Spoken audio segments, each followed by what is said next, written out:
Hola, ¿qué tal? Bienvenidos sean todos a un nuevo contenido de Startup Links. En esta ocasión estamos probando un nuevo formato que esperemos que les guste, esperemos que sea de su agrado, donde al igual como lo hemos venido haciendo antes, la idea es que se lleven conocimiento valioso, conocimiento 100% aplicable para su startup. Y en esta ocasión vamos a estar hablando del tema de Cap Table y diferentes preguntas y subtemas que tenemos preparados, que sabemos que todo founder debería de saber y entender a la hora de salir a levantar inversión e inclusive antes, que de hecho es antes cuando empiezas como a preparar y calentar todos los términos y todas las condiciones que van a estar sucediendo en tu ronda. Entonces, sin más preámbulos, les presento al invitado con quien vamos a estar platicando el día de hoy, Juan Conde de Novus Concilium. Estimado, bienvenido ahora sí que no es el podcast, bienvenido al contenido. Gracias, Isra. Muchas gracias por tenerme y por invitarme. Es un gusto estar con ustedes. No, hombre, encantados de nuestro lado. Estimado, no me gustaría presentarte a medias, entonces cuéntanos por favor qué es lo que hacen ustedes en Novus y un poco sobre ti, por favor. Bueno, como comentaste, yo soy Juan Conde, soy abogado. Les prometo que soy abogado de los buenos. Soy el fundador de Novus. Novus es un despacho de abogados mexicano y nos especializamos en la representación de empresas de tecnología. Y cubrimos tres áreas fundamentales. Cubrimos el área de derecho corporativo, cubrimos el área de propiedad intelectual y cubrimos el área de protección de datos.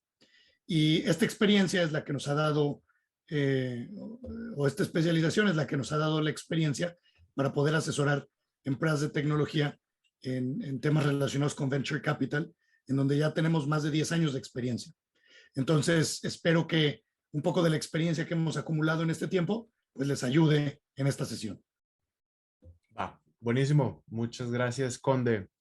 Dándole al tema principal, te aviento la primer pregunta, que es, qué significa el cap table y por qué es importante? Claro, cap table es como una contracción de capitalization table y lo que significa básicamente, al menos desde mi perspectiva, que es una perspectiva legal, es el número de acciones en que está repartido el capital social de una entidad o de una persona moral o de una sociedad o de una corporación. Entonces, literalmente son el número de acciones que existen, ¿no?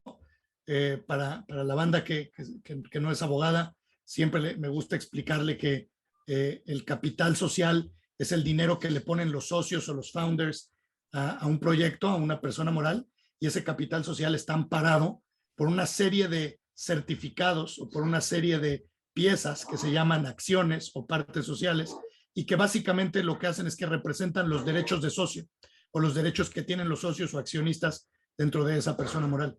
Entonces, ese capital social es esa cantidad que se invierte, que ponen los socios para poder desarrollar el objeto social o para poder cumplir los fines del proyecto, se divide en acciones.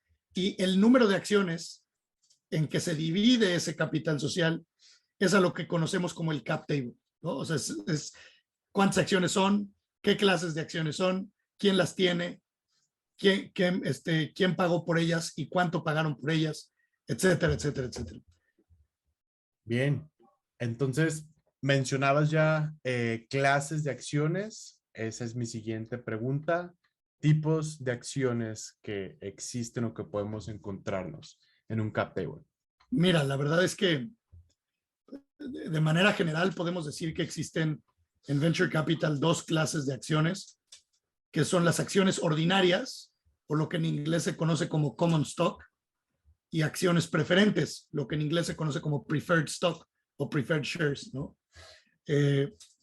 Estos dos tipos de acciones son como las básicas y la diferencia es que las acciones ordinarias dan plenos derechos, tanto corporativos como económicos, a los tenedores de esas acciones, ¿no? A los accionistas, y las acciones preferentes dan ciertos derechos económicos o corporativos preferenciales encima de las acciones ordinarias, pero también, por lo general, son de voto limitado, ¿no? No pueden votar en todas las asambleas o tomar todas las decisiones, solamente en aquellas asambleas en las cuales tienen un derecho de veto, un derecho de preferencia para votar, ¿no?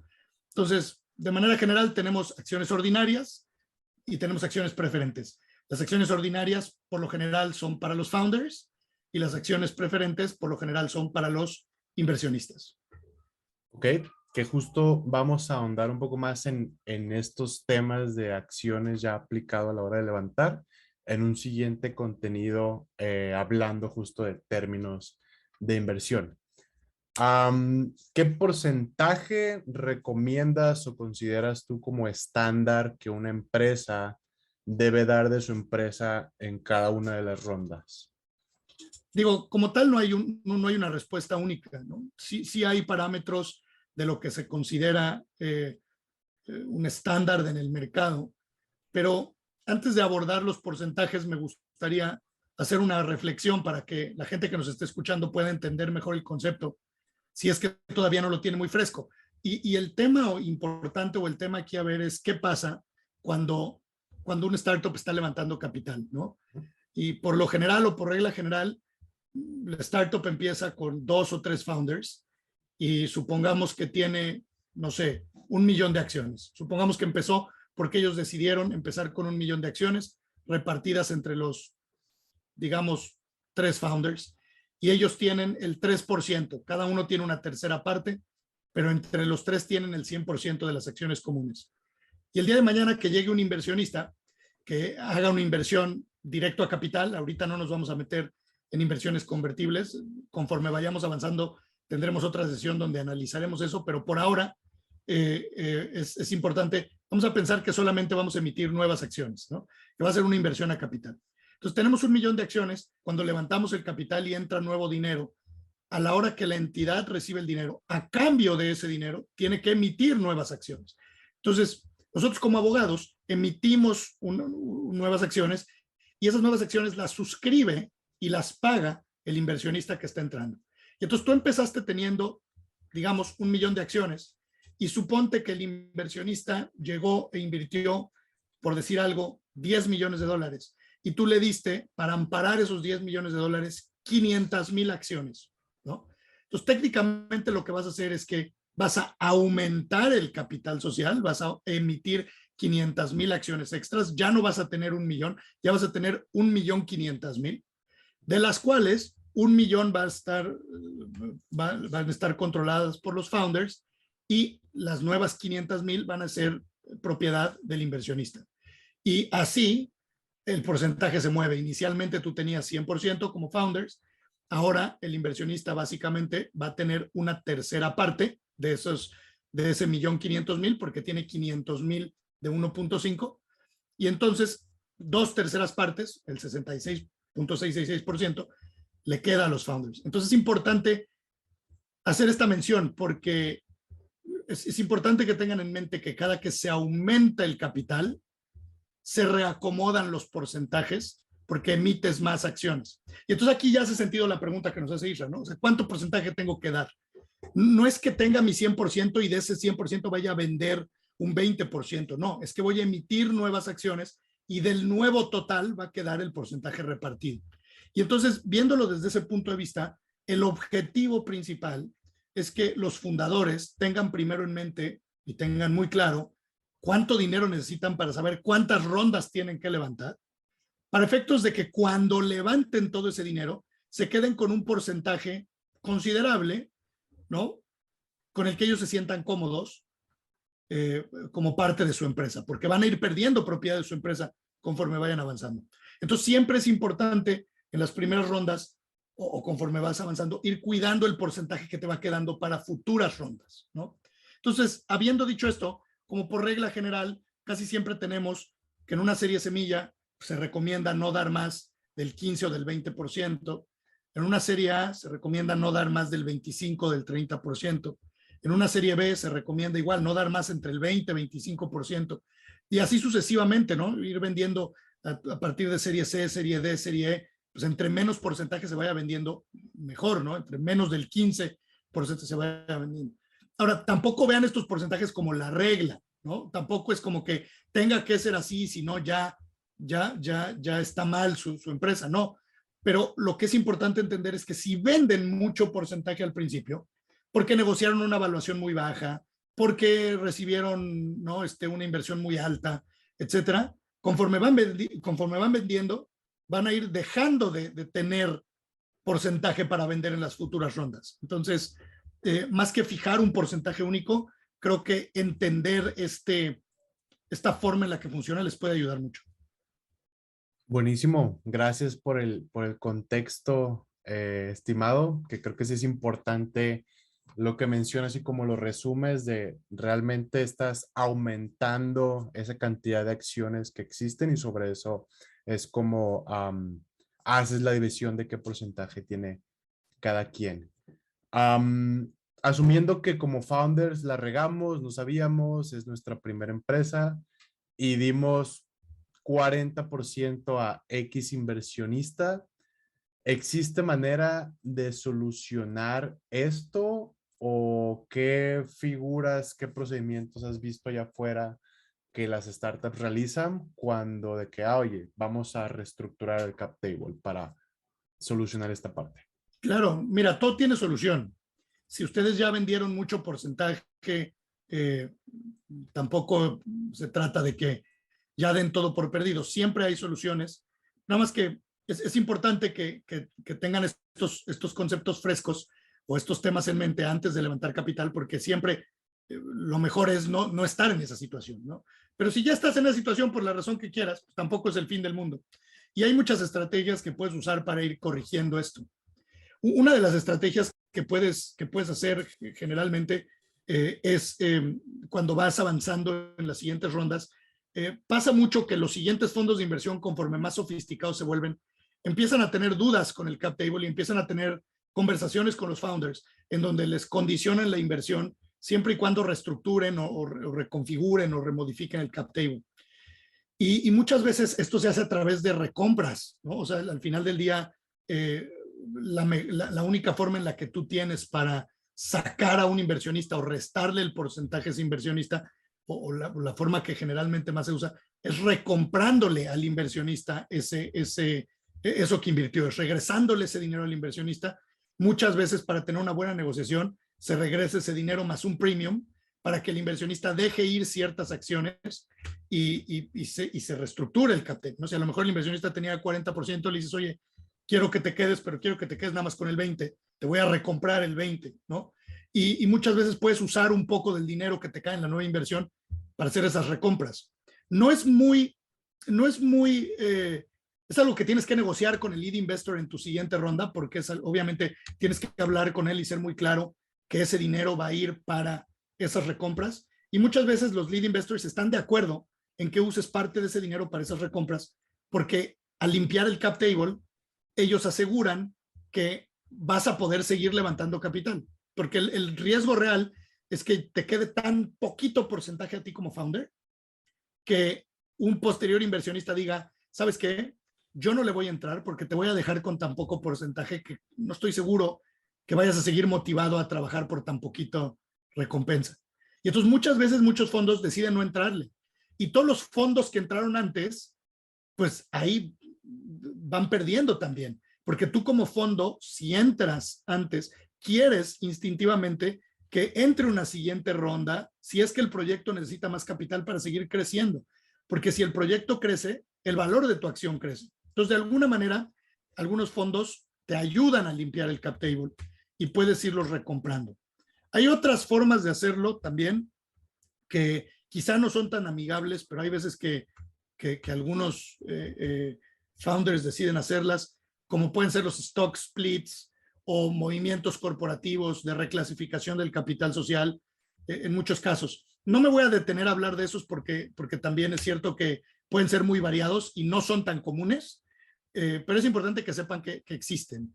Pero el tema más común es siempre hablar con sus inversionistas, exponer la situación, negociar con ellos y pues tratar de cuadrar un porcentaje que haga sentido. Nada más recuerden que si un inversionista ya tomó 40 o 50% en un inicio y probablemente no entiende muy bien los objetivos que tú tienes para levantar más capital, es muy probable que sea muy difícil volver a la mesa con ese inversionista. Entonces sean muy cuidadosos a quien aceptan en su club. Ok, muchas gracias, Conde. Agrego una última pregunta para movernos a otros temas.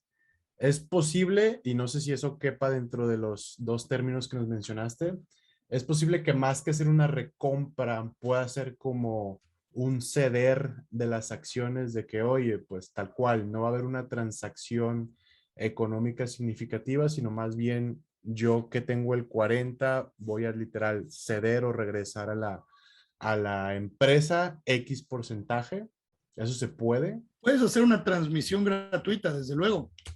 Que el problema va un poquito más, el problema genera un tema un poquito más complejo porque genera un tema fiscal. Okay. Porque cada transferencia de acciones, cuando tú mueves una acción de persona A a persona B, eso es un evento tributario. No importa si lo donas, si lo vendes, si lo regalas, si lo permutas, si lo cambias, no importa qué hagas, la autoridad fiscal en México y en casi cualquier parte del mundo te va a considerar eso como un evento tributario. Entonces, el tema es que es importante revisar cómo se pagarían los impuestos para saber si realmente te hace sentido o no hacer una donación o hacer una sesión gratuita de las acciones, ¿no? Es importante que sepan porque muchos founders dicen, bueno, nada más cámbiale, es un copy-paste de nombre, sí, pero ese copy-paste genera muchas consecuencias legales, fiscales, corporativas, que tienen que atacar, pero técnicamente sí, sí es posible. Correcto. Va, gracias por la respuesta. Hablando sobre Option Pool, ¿qué es el Option Pool y cómo se ve en el cap table? Generalmente, una técnica que tienen muchas startups para retener al mejor talento disponible, dado que no tienen tanto dinero para pagar altos sueldos, es ofrecer acciones de la empresa, ¿no? Como contraprestación o como un derecho adicional, como para tapar ese tema, ¿no? A lo mejor tu sueldo no es tan alto, pero te doy ciertas acciones de la persona moral para de alguna manera compensar que tu sueldo no es tan alto como podría ser si trabajaras en otra empresa que no es un startup, ¿no? Entonces, para hacer esto, hay muchas formas en las que tú puedes dar estas compensaciones. Quizá la más común son las opciones de acciones o los stock options, pero hay muchas. Están los RSUs, que son los Restricted Stock Units. Hay series, o sea, puedes hacer phantom shares. O sea, hay muchas formas de hacerlo. Pero tradicionalmente la que más se ha ocupado, o la que más por tradición se ha utilizado son los stock options, aunque recientemente se están explorando otras medidas también por temas fiscales. Pero el punto es que cuando le das el derecho a un empleado, a un trabajador, a un asesor, de adquirir acciones en tu sociedad, a través de la vía que sea, tienes que estar preparado para darle esas acciones. Porque lo último que quieres es que llega tu trabajador, te dice, aquí tengo este derecho, dame mis acciones, y lo último que quieres es, en ese momento, tener que hablarle al abogado y hacer un aumento de capital para poderle emitir las acciones a esta persona, ¿no? Y luego imagínate que en 3 meses otra persona llega y dice, oye, quiero mis acciones. Tendrías que hacer otro aumento de capital para darle las acciones a esta persona. Y entonces se vuelve muy costoso y te empieza a llenar de papeles innecesarios. Entonces lo que haces para evitar esta situación es crear un option pool o un fondo de acciones, o un fondo de opciones, un fondo de acciones, un fondo de valores. Y básicamente lo que haces es que aumentas el capital una vez, lo puedes hacer desde tu constitutiva o lo puedes hacer en un momento posterior, aumentas el capital una vez, emites todas las acciones que vayas a prometer a tus trabajadores y las reservas ahí en la tesorería de la sociedad para que ya no tengas que seguir aumentando el capital. Y le das la facultad al consejo de administración para que cree un plan o un ESOP, un Equity Stock Option Plan, o un Equity Compensation Plan, o un plan de compensación con valores. Le dejas a tu consejo de administración que emita este plan y que te diga, con reglas muy precisas, a quién le vas a dar el derecho a suscribir esas acciones, cómo se pueden suscribir y cómo vas a proceder en caso de que alguien las suscriba y que alguien las pague, ¿no? Para eso es que haces el option pool. El option pool es el fondo y lo reservas ahí. Y luego el consejo de administración tiene que hacer el plan para poder ejecutar esas acciones. Y es como reservar ahí el total de acciones que vas a prometer en el futuro para que no tengas que estar aumentando y aumentando y aumentando el capital. Ok. Justo esa era como mi siguiente pregunta. ¿Cuándo se podían convertir? Y ya la respondiste, solo que ahora le agrego con un ejemplo, el ejemplo que nos mencionabas, ¿no? Tienes 1,5 millones de acciones. Si se sigue levantando dinero, capital y sigues emitiendo nuevas acciones, ese porcentaje que tú habías designado también absorbe dilución o tienen que comprarse luego las acciones. Si no las compras, se pierden, bajan su valor. ¿Cómo funciona esa parte? Mira, lo que sucede es que cada vez que tú emitas nuevas acciones, se va a mover el porcentaje de las acciones que ya tenías, ¿no? Entonces, vamos a pensar que tú arrancas como fundador y dices, vamos a ser 2 fundadores, vamos a reservar 200, vamos a tener 1 millón de acciones, pero vamos a reservar 200,000 en tesorería para empleados o para traer un co-founder o para lo que sea, y 800,000 los vamos a repartir entre tú y yo 50-50, o sea, 400 y 400. O sea, hay 1 millón de acciones y así empezamos para traerlo al ejemplo, ¿no? Esos 200,000 acciones representan el 20% del millón con el que empezamos.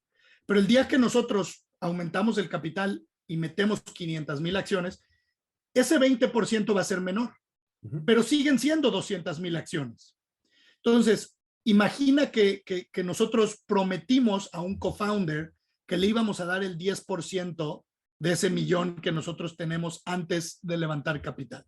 Y le decimos, ¿sabes qué? Aquí tenemos 200,000 reservadas. Te voy a ofrecer 100,000 y te voy a poner un vesting y ya después hablamos, si quieres, de qué significa el vesting de las acciones. Él tiene derecho a comprar 100,000 acciones o tiene derecho a acceder a 100,000 acciones. Okay. Hoy en día esas representan el 10%. Pero ¿qué pasa si él todavía no las compra?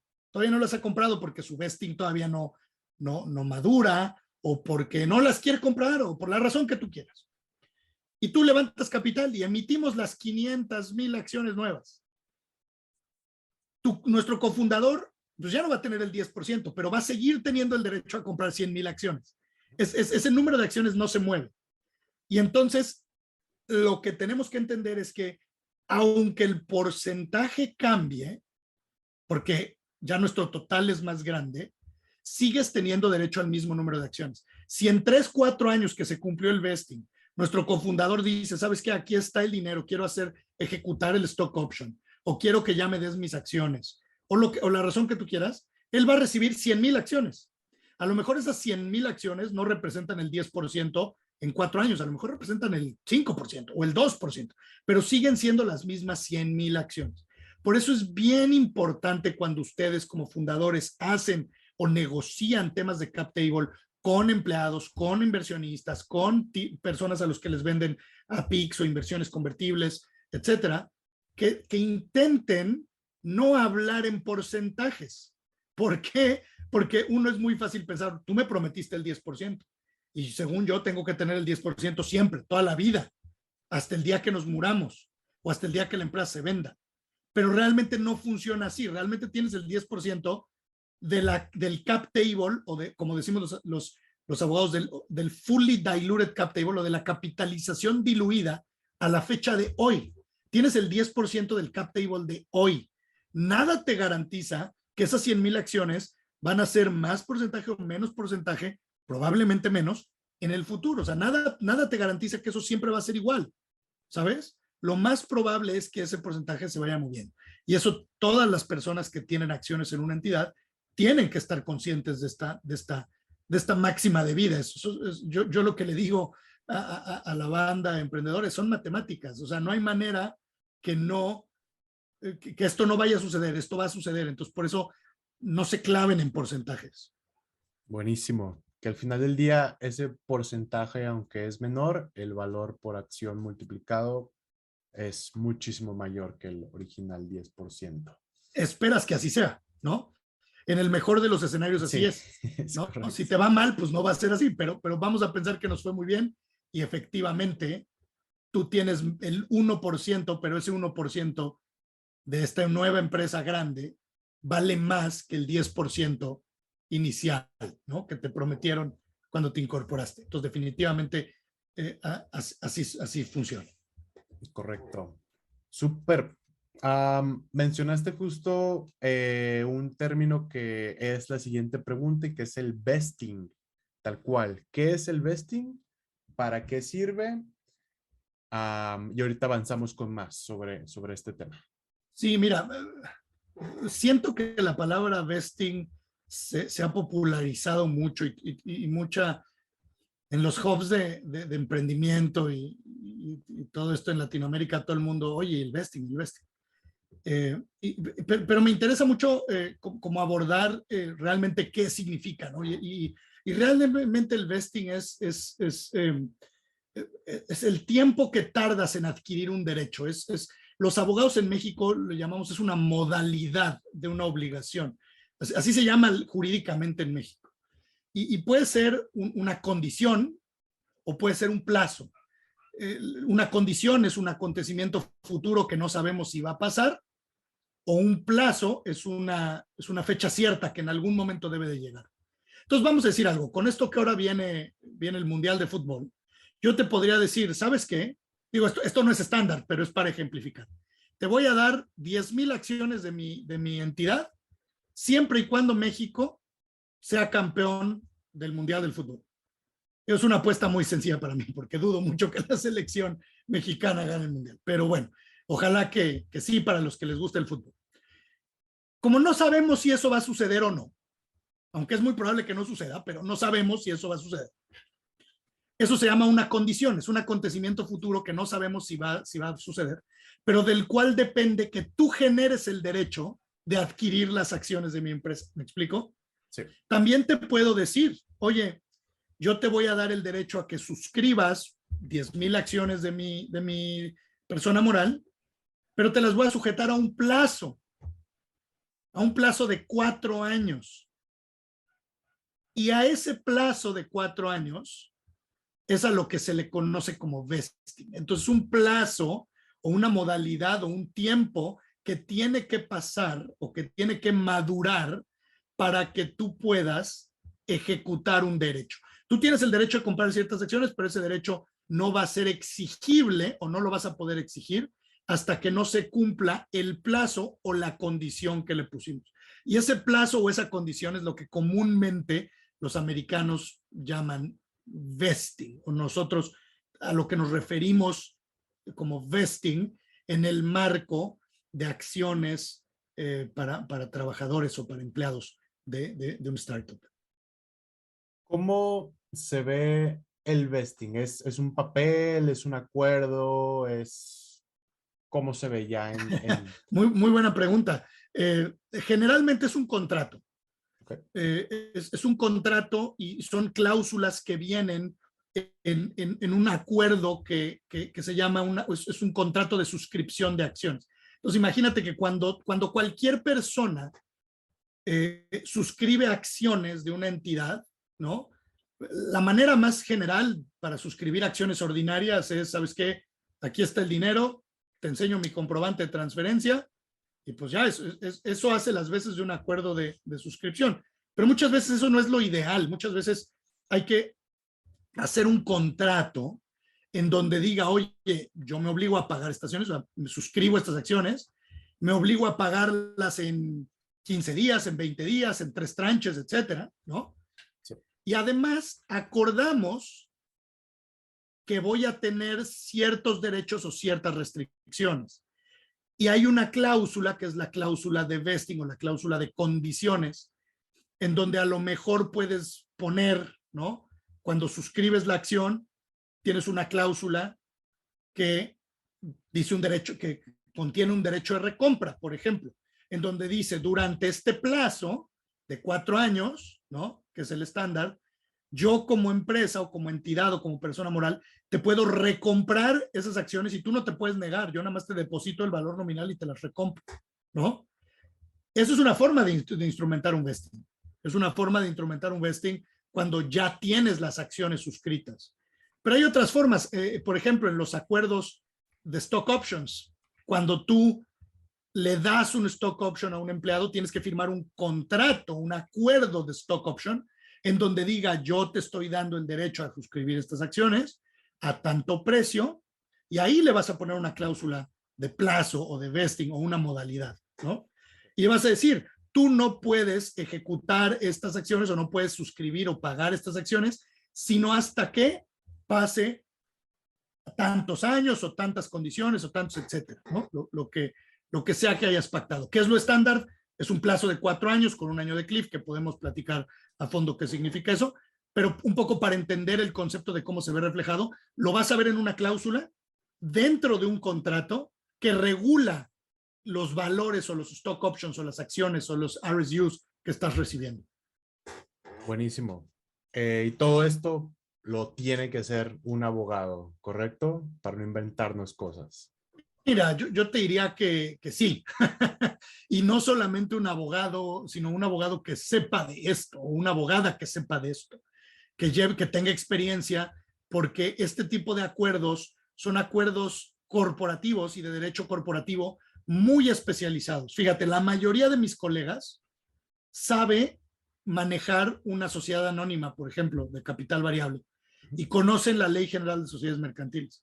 Pero cuando tienes este tipo de acuerdos que generalmente son propios de una sociedad anónima promotora de inversión, una SAPI de capital variable, tienes que jugar también con la ley del mercado de valores. Y hay muchos colegas que quizá no tienen esa especialización. Entonces, es un tema, véanlo así, es un tema de derecho con una especialización, derecho corporativo, con una subespecialización, que es un derecho corporativo societario de venture capital, ¿no? Okay. Entonces, pues sí, si ustedes pueden poner una servilleta, vesting tantos años, y eso es un acuerdo, pero el problema que pueden tener, y a lo mejor sí lo pueden ejecutar, el problema que pueden tener es que puede ser muy ambiguo. Para ustedes a lo mejor está muy claro qué quiere decir vesting, pero si el día de mañana lo quieres ejecutar en un juzgado, el juez no va a tener idea de qué le estás hablando. Entonces, para hacer el tema más sencillo, te conviene abogados que tenemos esta expertise, porque sabemos qué decirle o qué escribir en un documento para que cuando lo lea un juez diga, ah, entiendo perfectamente lo que las partes quisieron hacer y esto es cómo debo de dictar la sentencia, ¿no? Para evitar problemas. Buenísimo y bastante buena la comparación. Lo resumiría en otras palabras como ir al médico general cuando deberías de haber ido a un especialista con subespecialidad para atender el problema que tienes.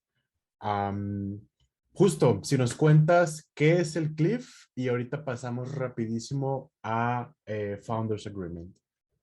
Mira, el Cliff o cómo funciona una estructura de vesting estándar es un plazo de 4 años con el primer año de Cliff. ¿Qué significa esto? Significa que tenemos el 100% de las acciones o de las opciones van a madurar en un plazo de 4 años, lo que quiere decir que te vas a ganar 25% cada año, ¿no?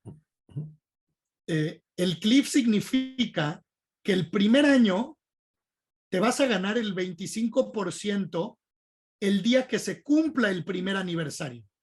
El día que se cumple el primer año de que firmaste ese contrato, ahí te liberan y te ganas automáticamente el derecho sobre el 25% inicial. Y eso es lo que se llama cliff.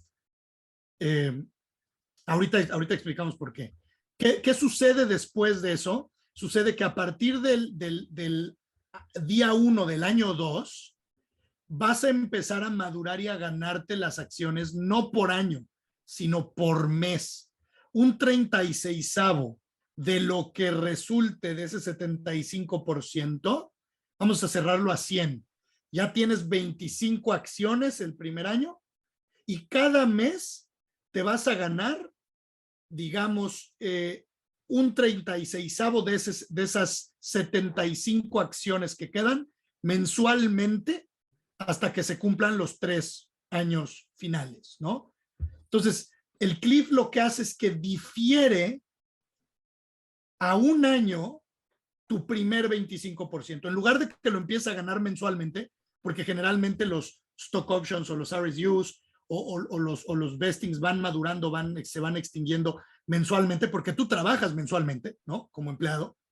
Pero lo que hacen, le ponen un cliff de un año para decir, ok, no te vayas a quedar 3, 4, 5 meses y después te vayas, porque a lo mejor ya te fuiste y ya te llevaste esos 5 meses y a lo mejor solamente fue una prueba o a lo mejor apenas estábamos probando cómo estabas. Entonces, el startup usa ese cliff para motivar o incentivar a que el empleado se quede por lo menos un año o a castigar si el empleado se va antes del año, ¿no?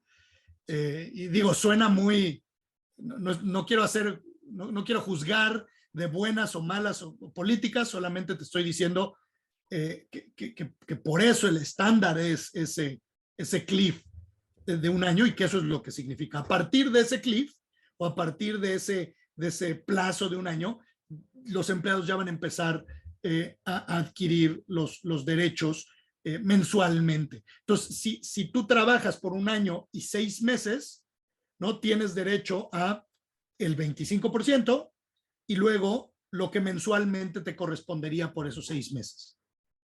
Buenísimo. Gracias, Conde, por la explicación. ¿Qué es el Founders Agreement y eso qué tiene que ver con el cap table? Mira, esta es una pregunta que yo siempre me hago a mí mismo cuando llegan clientes. Oye, quiero un Founders Agreement. Yo siempre pregunto, ¿qué es eso? O sea, ¿a qué te refieres con el Founders Agreement? Y me he encontrado que se refieren a muchas cosas. O sea, realmente se refieren a muchísimas cosas. No es como que exista una sola cosa que sea el Founders Agreement y no es como que exista un documento legal que se llame Founders Agreement. Pero hay veces que los fundadores pactan entre ellos muchas cosas. Generalmente cuando son pactos de cómo se va a gobernar la sociedad, quién va a estar en el consejo, quién va a tener votos, quién va a tener poderes, quién va a poder obligar a la sociedad, con qué restricciones. Cuando se trata de ese tipo de pactos, que muchas veces son parte de un Founders Agreement, eso va en los estatutos sociales. Entonces, tú lo pones, ¿no? Nos lo comunicas a tus abogados, nosotros te vamos guiando, te vamos diciendo qué significa que un founder tenga poder, qué significa que el poder esté limitado, te vamos diciendo qué poderes son necesarios, qué poderes no, te vamos diciendo cuál es el estándar para quién tiene que estar en el consejo, cómo, qué poderes tiene el consejo, etcétera, cómo son los votos, cómo se convocan asambleas, todo eso va en los estatutos sociales. Después, cuando hay acuerdos de la chamba que tienen que hacer los founders para la entidad, supongamos que tú eres el CEO, yo soy el CTO y una tercera persona es el CFO y tú vas a hacer chamba dedicada de un CEO y vamos a poner ahí la descripción de tu trabajo y yo voy a poner la descripción del mío y vamos a poner la descripción del CFO. Cuando los pactos se refieren a qué es lo que tenemos que hacer, eso normalmente se refleja en un acuerdo de prestación de servicios con la sociedad, que por cierto debe de tener una cláusula de asignación de propiedad intelectual, porque es muy importante. Y luego hay algunos otros pactos en donde los founders dicen, oye, ¿sabes qué? Si sucede tal cosa, si levantamos tanto capital, entonces yo voy a tener derecho a X, Y o Z, o si durante tantos años no pasa esto, no llegas a estas metas, etcétera. Hay algunos pactos que ya son muy sui generis, que igual los puedes pactar en otro documento. Pero lo mejor es que siempre encuentres de todos estos pactos que te sientes con un abogado, una abogada, y que le preguntes y que le digas, oye, a ver, quiero esto, para que ellos te ayuden a reflejarlo en los documentos donde más lógicamente deben de ir. ¿Me explico? No es como que exista un documento que sea el Founders Agreement, sino que todos los acuerdos que hacen los fundadores los vas a ir reflejando en otro tipo de acuerdos. Puede haber otros países, ¿no? Puede haber, por ejemplo, en Estados Unidos tienes un Founders Agreement y es un término técnico para referirse a los acuerdos iniciales que toman los miembros de una LLC, por ejemplo, y probablemente de ahí se importó el término. Pero técnicamente en México tenemos estatutos sociales, podemos tener documentos de prestación de servicios y esos Founders Agreement que en otras jurisdicciones reflejan los primeros pactos, es que a quien nombramos de consejero, de asesor, etcétera, generalmente vienen en los estatutos sociales, ¿no? En México. Pero no sé si esto aclara la pregunta o qué, porque sí lo he escuchado mucho, pero nunca he tenido una respuesta clara de qué es lo que quieren con el Founders Agreement. Siempre presuponen que es algo que existe y que nosotros sabemos qué es, pero tenemos que explicarles, a ver, ¿no? Tenemos que hacerles preguntas. Es un buen abogado, una buena abogada, un buen abogado te va a hacer preguntas, a ver, oye, ¿qué es lo que quieres reflejar? Y te va a ayudar a ponerlo en los documentos donde más haga sentido. Va, buenísimo. De mi última pregunta, mi buen, ¿cómo se ve el cap table? O sea, ¿qué documento es? ¿Quién lo llena? ¿Quién lo administra? ¿O dónde se encuentra tal cual? Mira, realmente como se usa en la práctica, es una hoja de Excel, es un spreadsheet y no es un documento legal. O sea, el documento legalmente, tu cap table tiene que estar reflejado en tus libros corporativos. Y estoy hablando solo para SAPIs, pero a lo mejor hay otras entidades, por ejemplo, una corporación de Delaware, que también debe de tener una obligación de tener un corporate ledger o un libro o un registro de cierta naturaleza. Entonces, hay un libro legal, hay un documento legal que es el libro de registro de acciones y cuando eres de capital variable también tienes que llevar un libro de registro de variaciones a capital, que por cierto son parte de tu contabilidad y si no los llevas el SAT te puede poner una multa. Y ahí en esos documentos tienes que tener la lista de cómo está distribuido el cap table. Ahí tienes que poner el nombre del accionista, la dirección del accionista, el RFC del accionista, cuántas acciones tiene, cuánto pagó por ellas, qué transmisiones de acciones ha habido. O sea, legalmente en esos documentos lo debes de tener. Son libros que tienen que estar empastados, los puedes llevar en digital, pero necesitas una constancia de conservación en términos de una NOM que se llama la NOM 151 para llevarlas en digital. Y lo puedes hacer. Pero fíjate que muchas startups con las que interactúo casi nunca tienen estos libros. Y es un error, o sea, deben de tenerlos. Pero en la práctica, y quizá porque a lo mejor las personas que tienen un background más financiero, pues no quieren estar leyendo los libros corporativos y prefieren leer una hoja de cálculo de Excel. En la práctica se usa una hoja de cálculo de Excel para vaciar esa información y le puedes poner fórmulas a la hoja de Excel, obviamente, para hacer ejercicios de cómo serían los porcentajes en caso que levantes tanto capital, en caso de que negocies una ronda de inversión.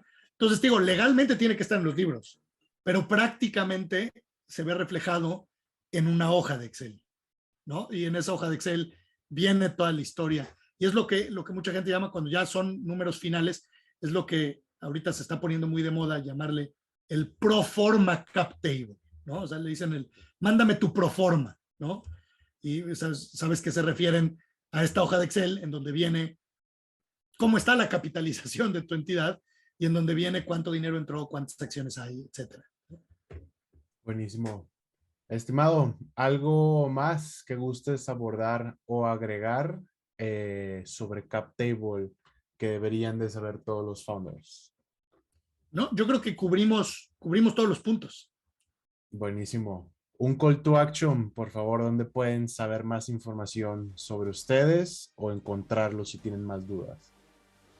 Los invitamos a que se suban a nuestra página de internet.